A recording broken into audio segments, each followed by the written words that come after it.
Welcome. I am Darth Vadad. Join me as I remember things I loved when I was younger and still love today.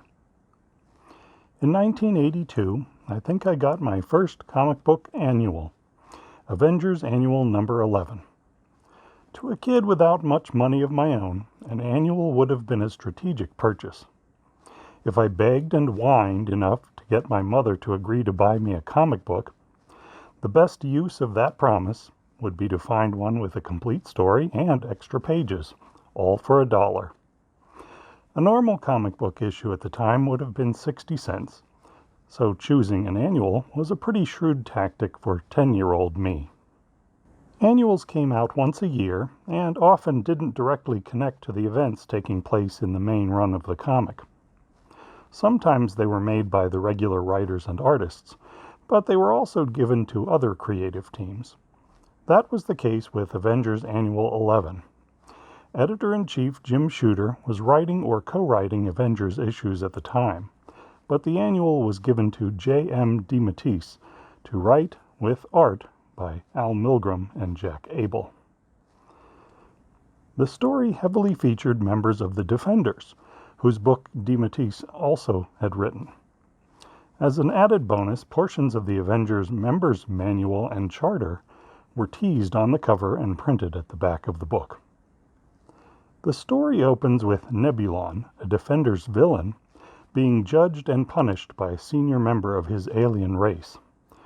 For interfering in human culture against their rules, he is condemned to remain in his false humanoid form with far reduced powers and is stranded on Earth. After failing to find Doctor Strange to enact some sort of revenge, Nebulon ends up sulking in the Himalayan mountains, where he encounters Thor. The Thunder God takes pity on Nebulon after hearing his story, and invites him to come and meet the other Avengers, who will help him find a new life on Earth. A woman who looks very similar to Nebulon witnesses their meeting and teleports away in frustration. At Avengers Mansion, Thor introduces Nebulon to Captain America, the Wasp, and Iron Man, who reluctantly agree to give Nebulon a chance to prove he's turned over a new leaf. Just then, 4 Defenders arrive to confront Nebulon, including former Avenger and X-Man, the Beast, Valkyrie, the Gargoyle, and the Silver Surfer. The teams quickly come to blows before we're shown a flashback of the mysterious woman called Supernalia recruiting the Defenders to go after Nebulon. In the process, she appears to exert some kind of mind control over them. Back at Avengers Mansion, Nebulon wants to fight, but his new allies escape the Defenders instead. To give them time to regroup and figure out who might be manipulating the Defenders, Nebulon teleports the Avengers back to the Himalayas. The Defenders soon arrive, and the battle continues. After most of the heroes knock each other out, only Captain America and the Beast are left standing. Cap lets his former teammate beat him nearly to death, which helps him break free from Supernalia's influence. She then arrives to confront Nebulon directly, revealing she is his wife. Nebulon's choice of exile over the preferred self-punishment of suicide has shamed his family. She then reveals Nebulon has been using an invisible machine to drain the hero's power and take it for himself. When the Beast convinces Supernalia that she too has broken her society's rules by interfering, she turns a weapon on herself, but is prevented from killing herself by Nebulon. Cap flings his shield and damages the power-sapping device, so it now drains Nebulon's life force. Supernalia prevents the Beast from interfering, and instead joins her husband in death. Though the story has a harsh ending for its antagonists, Nebulon is at least redeemed in the end, in his wife's eyes.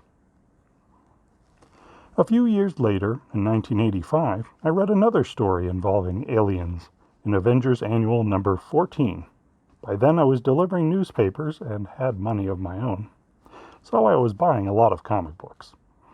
This was during Secret Wars 2, when the Beyonder was showing up on Earth and interacting with heroes in their various books and in the event limited series. While that event was going on, This annual continued a storyline from Avengers numbers 259 and 260, in which the team is dealing with Nebula, who has a powerful ship that belonged to Thanos, and is using it to take over planets in the Skrull territory. The Avengers team up with the Skrulls to battle Nebula, but the Beyonder shows up during the fight and uses his vast powers to teleport the villain out of the galaxy, not realizing this wasn't how the Avengers wanted to conclude the battle. Written by Avengers series scribe Roger Stern, the annual opens with a Skrull jailbreak. One of their own, known as Prince Dazan, is set free by rogue Skrulls. The Empire has been in chaos since the destruction of their throne world by Galactus in Fantastic Four number 257, a story I covered in a previous video.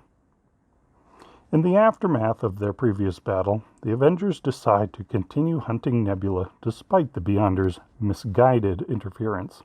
Included on the team during this adventure are the Wasp, who serves as leader, Captain America, the Monica Rambeau version of Captain Marvel, Hercules, the Black Knight, and Star Fox, who has learned at the end of their battle with Nebula that she may be Thanos' granddaughter. Star Fox is Thanos' brother, so he's particularly eager to find Nebula.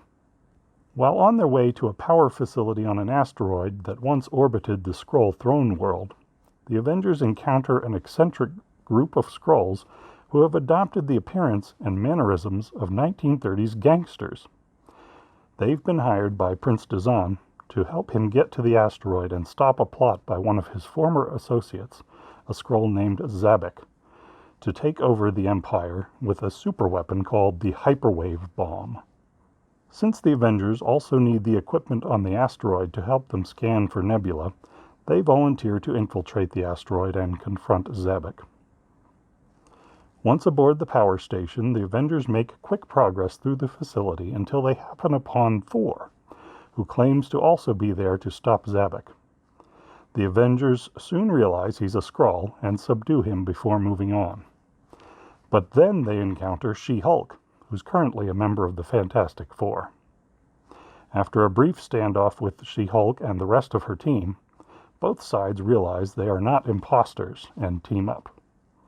While the Avengers were having their own adventure, Fantastic Four Annual number 19 shows how the other team ended up in Skrull space. The covers of the two annuals, penciled by Kerry Gamble, show the two teams' perspectives on the moment they run into each other.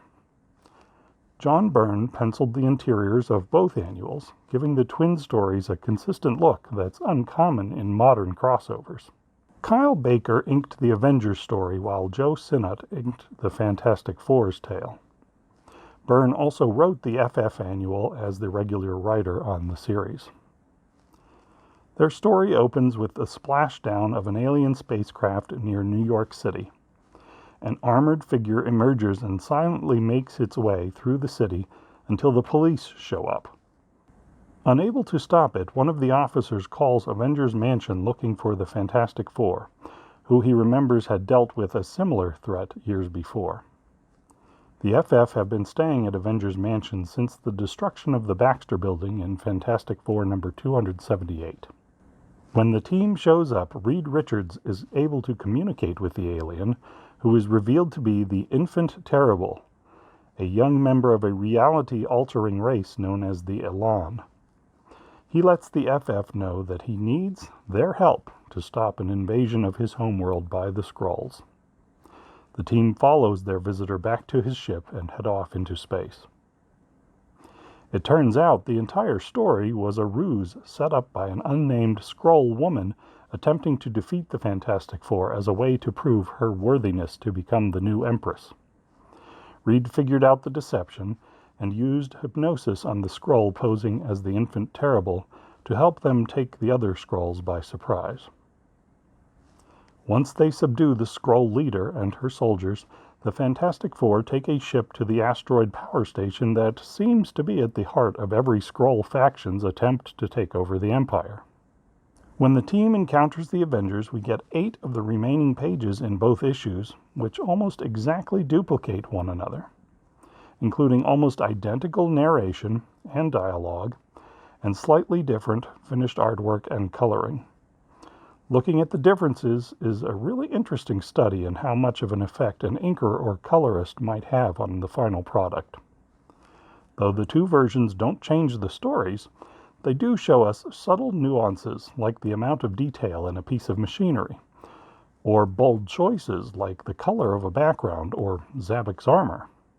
The hyperwave bomb goes off, and Zabek finds out that it has not only locked all other Skrulls across the universe into their current shapes or reverted them to their true forms, but also affected him, despite his plans to the contrary. Instead, he is trapped in the strange shape necessary to fit into the armor he used to approach the weapon's detonation switch. Both teams head home in separate ships and hope that Prince Dazan will become a more peaceful ruler than his more warlike predecessors.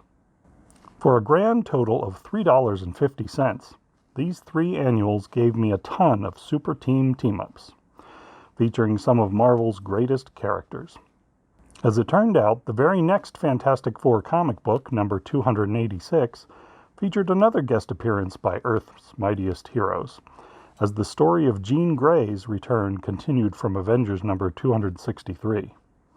The events of those comics led directly into the new X-Factor title, reuniting Jean with her fellow original X-Men. What a crazy interconnected time 1985 was in Marvel history. Do you have a favorite annual or super team-up? Go ahead and share it in the comments below. If you enjoyed this trip down memory lane, tap the like button and subscribe for more Darth Vadad videos, or consider joining my Patreon page at www.patreon.com/DarthVadad. Thanks for watching, and have a great day.